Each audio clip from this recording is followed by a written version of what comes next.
welcome back to Man United Talks. I am a day late, but here is the Manchester United versus Leicester review. It's going to be short and sweet because, it's pretty much over. But let's talk about the game. So, Manchester United, we went to the King Power Stadium, and I wouldn't say we performed to our best. I wouldn't say we performed to two-thirds of our best. I would say that was about 50%.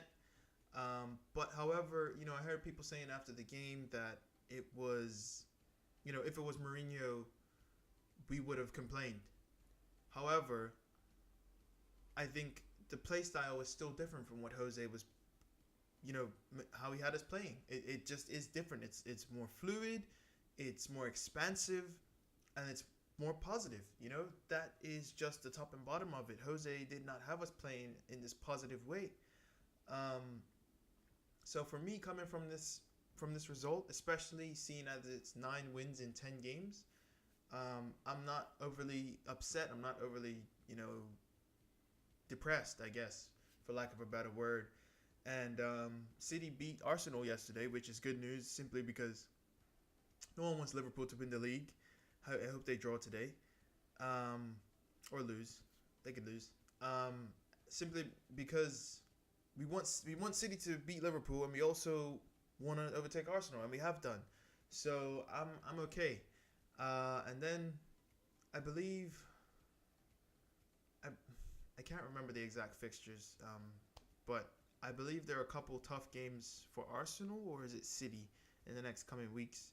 So I don't know. I don't care. Hopefully Tottenham gets hard games though. I just really want to break into that top 4. Chelsea are a mess right now. I know they beat Huddersfield 5-0, but Huddersfield are garbage, if we're just going to be honest. I believe they're bottom of the league, so let's just let's hope that Chelsea keep getting top fixtures and we break into the top 4, which is the goal. It's the plan, and I think we will be top 4 by the end of the season.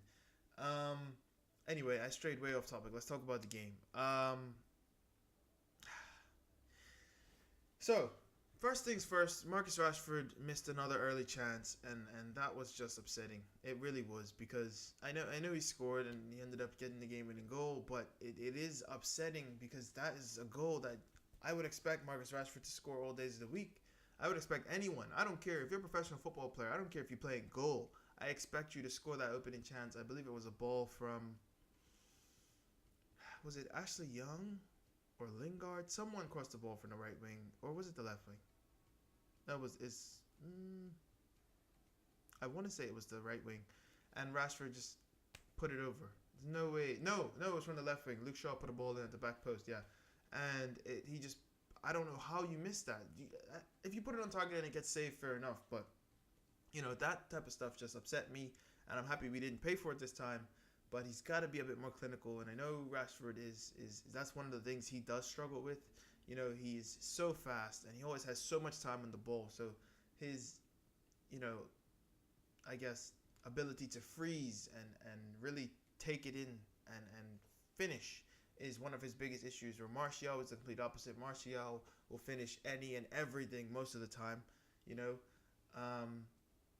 and that's just where, I guess, Ole has been working on that with Marcus Rashford, and it has improved. As you see, he does have a significant amount more goals in the last 10 games than he had under Jose. It's great, but he's still struggling with that, and it's a growing process. He's still only 21 or 20, I think.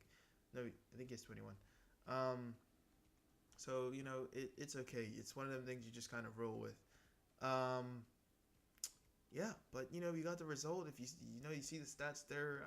Leicester had a lot of shots, not really effective, as you see, 17 with only 6 on target. But we could have done better. We could have been a bit more clinical. I think we could have came out of this 2 or 3 nil up. De Gea was also exceptional doing what he does. Couple chances, just unreal. The man is just, he's the best in the world, and we don't have to keep talking about it, but he deserves the praise. We can't just let it be glossed over. And another thing I want to take notice of, although he wasn't my man of the match today, not today, I guess yesterday would be, this man here, Victor Lindelof. His form is consistent. He's really come to grow in this side. Eric Bailly as well. Eric Bailly, I thought, had a very decent game. Was very clean at the back. and just efficient. That's what I like, and we haven't had that. Phil Jones is so sloppy. Chris Smalling is just awkward. As much as I respect him, and I like Chris Smalling as a person a lot, and even as a football player, he's not bad. He has great days, but he doesn't suit this side. And we probably won't see Chris Smalling, and I hope I miss my opinion. I hope and pray we won't see Chris Smalling or Phil Jones until maybe the next cup game. And even then, we just might as well stick with what's working. Lindelof and Bailly are really what it should be. They're both just the best all-round defenders at the club, and I would love for Axel Tuanzebe, to get back in this fold and really just be in the rotation. It would be absolutely brilliant. But that's all I can hope for. It looks like Rojo will be sold in the summer because, he just doesn't really fit in with what is going on right now. And speaking of being fit, he is just not that at all. He's injury prone, and it's frustrating. So is Jones.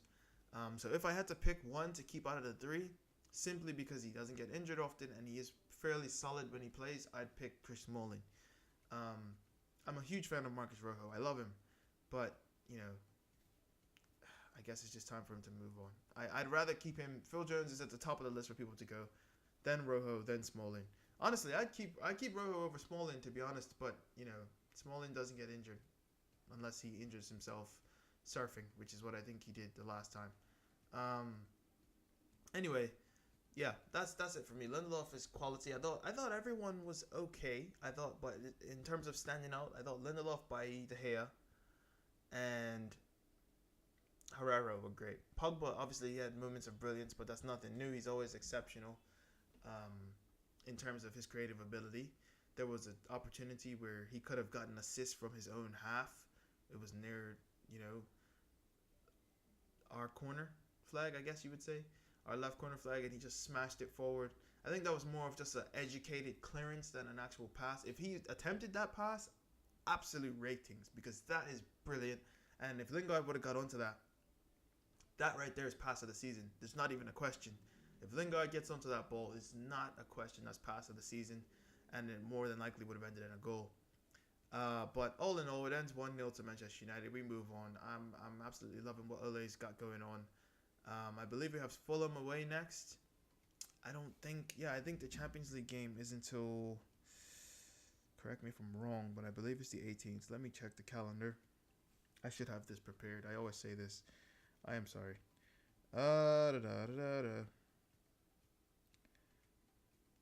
Okay, so we have Fulham next on Saturday, and then we have PSG on the 12th, which is Tuesday. All right. Okay, cool. So my Pogba reaction video, like I said, will be up.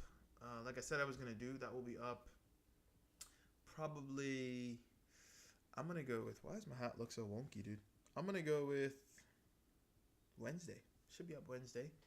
And then my preview will be up on Thursday. Why not? Thursday. So if you did enjoy, please drop a like and subscribe. You guys are freaking awesome. I appreciate you all for tuning in all the time. And, yeah. Have a great day. Have a great week. Deuces.